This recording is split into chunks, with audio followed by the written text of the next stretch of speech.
Fala, gente amiga, tudo bom? Eu sou Carlos Lose e esta é a Batata Espacial, o seu site de cultura nerd e de cultura em geral na internet. E hoje vamos falar sobre cinema mais uma vez, tá? E hoje eu quero trazer uma gratíssima surpresa, que é Godzilla Minus One, né? Tá bom, filme do Godzilla, né? A gente já teve alguns filmes do Godzilla aí nos últimos anos, né? A maioria deles, né, ou praticamente todos eles feitos nos Estados Unidos, né? E é aquela coisa do monstro que sai quebrando, destruindo tudo, botando raio de luz pela boca, brigando com King Kong, né? Efeitos especiais para tudo quanto é lado, aquele negócio todo. E há um filme que acaba, de repente, pela repetitividade dessas situações, né, que você vê no filme, que é um filme que prima mais pelos efeitos visuais, pelos efeitos especiais, né, é, acaba ficando uma coisa meio cansativa e repetitiva, tá?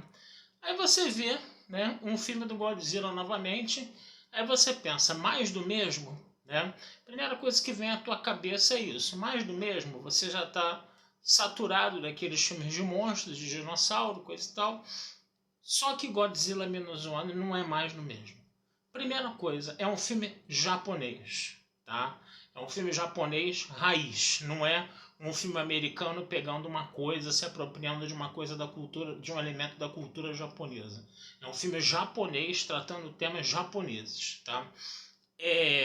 Não é um filme de monstro, não é um filme sobre Godzilla. O Godzilla ele é uma espécie assim de pano de fundo para mostrar uma coisa maior, que é o que? O Japão e o seu povo, tá? É mais ou menos, mal comparando, tá, gente? É mais ou menos aquela coisa que a gente viu com relação ao Coringa, né? Que você vê o Coringa nos filmes do Batman como grande antagonista do Batman, né? E você vê o Coringa do Joaquin Phoenix que está botando o Coringa como protagonista principal e mostrando todo o processo, né, de construção e de criação desse personagem que foi muito bem feito. Coringa do Joaquin Phoenix não tem nada a ver com o universo do Batman da DC e dos Coringas da DC, no caso, né? E esse Godzilla japonês legítimo, tá?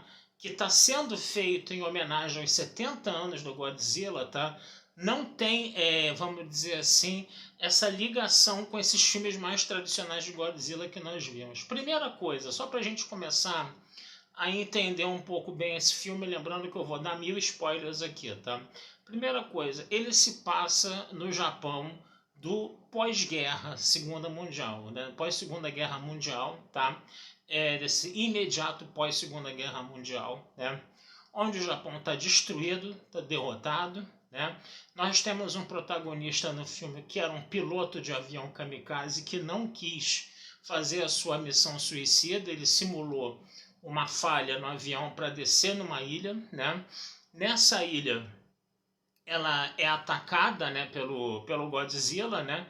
O pessoal da ilha, que era um monte de mecânico de aviões, pede, né, para ele entrar no avião e metralhar o Godzilla, né, com seu avião, coisa e tal. Só que ele fica paralisado pelo medo e praticamente todos na ilha morrem, com exceção de um mecânico e ele, né, no caso, né? Então, quer dizer, ele falha, né, como piloto kamikaze, ele falha como o cara que tinha que atacar o monstro para salvar as outras pessoas, né? E a gente sabe que o peso da desonra e da vergonha no Japão é uma coisa insuportável de se carregar, né? Então, para ele, a guerra não havia acabado. Ele volta a Tóquio, né? Completamente destruída, né, pela guerra, né, no caso. Ele perdeu os pais e ele acaba formando uma espécie de família bem peculiar, onde ele se passa a viver com uma moça, ele não tem nenhum laço afetivo com a moça, e com uma criança pequena que também não tem ligação nenhuma com os dois. A criança pequena não é mãe da moça, perdão, não é filha da moça nem filha dele, né? Então, quer dizer, são 3 órfãos da guerra ali que se juntam e acabam constituindo uma família, né? Então você está vendo, né? O monstro tem uma aparição, tem toda aquela coisa dos efeitos especiais, da destruição. Depois você vê um filme sobre as condições do povo japonês, né? Logo depois da derrota na guerra, né? E você começa a ver como esse casal, essa família que é formada de uma forma completamente inusitada, vai sobrevivendo a esse Japão do pós-guerra, né? O nosso protagonista, né, que ele tinha um nome muito complicado, não vou me lembrar agora, ele acaba trabalhando para tirar as minas, né, dos mares japoneses no pós-Segunda Guerra Mundial. E lá eles vão dar de cara com Godzilla de novo. E ele, inclusive, vai jogar uma mina na boca do monstro, vai explodir a mina na boca do monstro. E aí se descobre o ponto fraco do monstro, que é você por dentro. Ele era mais vulnerável do que por fora, né? Quando ele era atacado por fora, tomava tiro, o corpo dele regenerava rapidamente, ele só ficava mais ferido quando era atacado por dentro, né? Quando você jogava uma coisa boca dentro dele, explodia lá dentro e ele ficava mais grogzinho, vamos dizer assim, né? E aí é muito interessante você perceber, né, que eles vão tentar deter o avanço do monstro no mar. O monstro está indo para Tóquio, né, obviamente, né, mas ele também vai para uma cidade que não foi destruída pela guerra e ela foi completamente destruída pelo Godzilla. Mas, gente, não é aquela coisa que podemos dizer assim de ele está destruindo prédio, coisa e tal, como se fosse uma criança enfurecida destruindo prédios de Lego, né? Você vê o monstro matando as pessoas, você vê o monstro pisando em cima da multidão enquanto está correndo dele. Você vê o monstro jogando raios de luz que despertam verdadeiras explosões, verdadeiros cogumelos, numa alusão direta, né? A gente percebe claramente isso, uma alusão direta às bombas atômicas que o Japão tomou na Segunda Guerra Mundial, né? E a destruição de uma cidade que não tinha sido, né, não o caso de Tóquio, mas uma cidade vizinha, né, não tinha sido destruída pelos bombardeiros americanos na guerra e que é completamente destruída pelo monstro. É como se o monstro, como se o Godzilla fosse uma perpetuação das mazelas que os japoneses passaram na Segunda Guerra Mundial, com direito a metáforas, a alegorias de bombas atômicas e tudo, né? Então é um filme que acaba sendo traumático de se ver. Ele é um filme que tem experiências muito trágicas, né? Não é só aquela coisa de você botar o monstro destruindo tudo como efeitos especiais. Você vê as pessoas morrendo, as pessoas sendo esmagadas pelo monstro, as pessoas sendo varridas pelo monstro. Quando ele faz a explosão do raio de luz, você tem um deslocamento de ar que destrói todos os prédios, o que lembra muito a explosão das bombas atômicas, né? A moça que formava esse casal com o protagonista do filme, ela acaba sendo varrida, né, depois por uma ventania, né, que o Godzilla provoca depois que ela joga, né, o protagonista do filme para um beco para salvar a vida dele. Ela é dada como morta no filme, né? E aí eles vão ter que fazer toda uma... Depois dessa destruição toda, depois desse trauma todo, dessa perpetuação da guerra, tá? Perdão, que para o nosso protagonista não havia acabado, né, no caso, né? Porque ele acabou não cumprindo a missão dele, nem de kamikaze, nem de tentar destruir o monstro quando ele pousa na ilha, né? Então, para ele a guerra ainda não tinha acabado, né? E ele tinha pesadelos homéricos por causa disso, né? Perdão, gente. O que vai acontecer? Os japoneses vão ter que se organizar numa espécie de força popular, dá licença, para dar uma limpadinha na garganta para ver se a tosse para. Eles vão ter que formar uma espécie de força popular, tá? Porque o exército estava congelado, vamos dizer assim. Os americanos não queriam se meter na questão, porque eles ficavam com medo de formar uma querela contra os soviéticos por causa disso. E aí então o próprio povo japonês teve que pegar em armas para contra-atacar, para destruir o monstro, né? Bem interessante você perceber, né, esse senso de coletividade que o Japão tem, né, de você defender, né, perdão, o seu país, a sua pátria, né?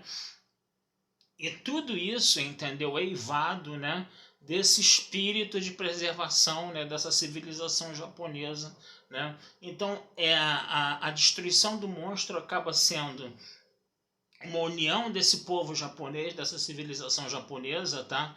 Para poder combater e destruir esse monstro, tá?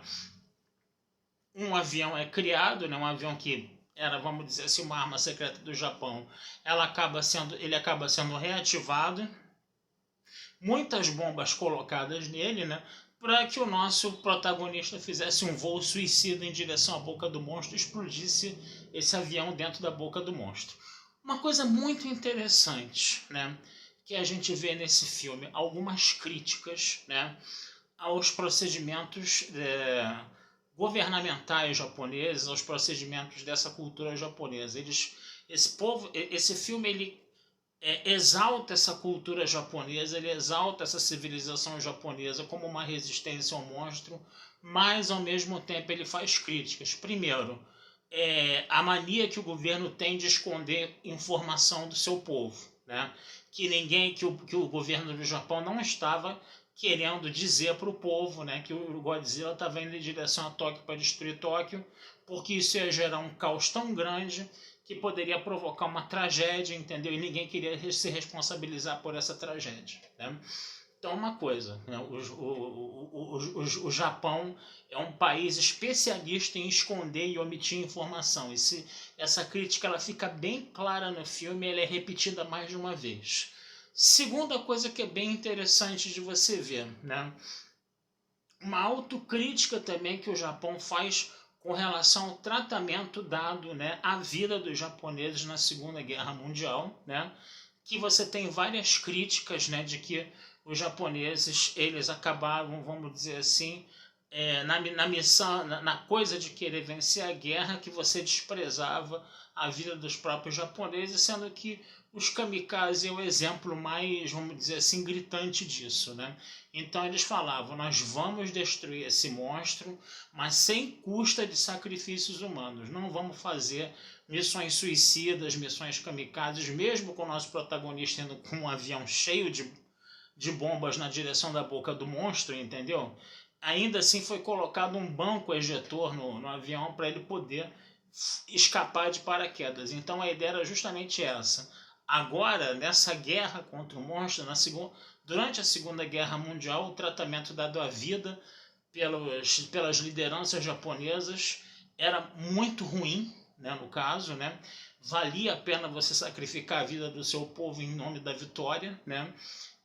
E agora não, nessa guerra contra o monstro, que acontece logo depois do fim da Segunda Guerra Mundial, existia uma preocupação em se preservar a vida dos japoneses, né? Numa outra crítica também que é feita a esse governo japonês, esse governo imperial japonês do Hirohito, né? Com relação à Segunda Guerra Mundial. Então a gente percebe, né, que essas críticas, né, que apesar de você exaltar a cultura japonesa, de você exaltar a coragem do povo japonês nesse filme, né, você também tem uma visão crítica, entendeu, com relação às atitudes do governo japonês na Segunda Guerra Mundial para com isso. A gente vê um pouco isso em Yamato também, né? Aquele anime japonês, né, que pega aquele navio da Segunda Guerra Mundial, passa para o futuro, coisa e tal. A gente vê que o militarismo, né, que você tinha, né, no fascismo japonês, que você tinha, né, nesse governo imperial japonês, esse militarismo nesse fascismo imperial japonês, né, ele passa para o inimigo, né, que é o alienígena, né? Enquanto que a tripulação da Yamato se parecia, apesar de seguir uma hierarquia militar, ela se tratava muito mais como uma espécie de grande família dentro daquela nave espacial. E agora a gente está vendo nesse filme do Godzilla uma coisa meio parecida. O povo japonês, tá? Ele tem que lutar contra esse monstro, sim, ele tem que lutar contra essa ameaça à civilização japonesa, mas sem custa de sacrifícios humanos, né? Você ter sacrifícios humanos somente em último caso mesmo, ou talvez nem ter isso, né? Se fazia essa questão ao contrário do que a gente viu no Império do Hirohito que você sacrificava a vida japonesa a dar com pau em busca da vitória, né? Então é muito interessante você ver que esse Godzilla ele é muito mais do que um filme de monstro soltando um raio pela boca, como você vê no cinema norte-americano, né? Um filme que está realmente indo mais a fundo, né, nessas questões do Japão em si, né, e nessas questões da Segunda Guerra Mundial, que obviamente foi uma experiência extremamente traumática para os japoneses, e ela está sendo novamente revisitada nesse filme de uma forma muito interessante, de uma forma muito detalhada. Quer dizer, a grande atração do filme é realmente essa coisa dessa exaltação desse espírito japonês e a crítica, né, ao governo japonês da época da Segunda Guerra Mundial com relação ao tratamento que ele deu ao seu povo. É muito interessante você perceber isso, que existe também uma autocrítica aí. Tá? Então, gente, Godzilla -1 realmente, eu vou ser sincero a vocês. Para mim, tá, na minha modestíssima opinião, tá, dentre esses milhares de Godzillas que apareceram por aí ultimamente, esse é o melhor disparado, tá? É o melhor disparado e vocês têm que correr atrás de ver esse filme. Não só pelo filme de ser um filme de monstro, não só por ser um filme de se usar efeitos visuais, mas principalmente de você ver como o japonês se enxerga, entendeu? Utilizando o monstro como um artifício para mostrar essa cultura e essa civilização japonesa, não só exaltando essa cultura, mas também de uma forma um tanto quanto crítica. Muito interessante perceber isso. Tá certo, gente? O vídeo já tá longo, eu vou parar por aqui, tá? Desejando vida longa e próspera a todos, tá? Não deixem de visitar meu site batataespacialtodojunto.com.br e futuramente a gente conversa sobre mais filmes aí com vocês, tá bom? Abração, fui e até a próxima.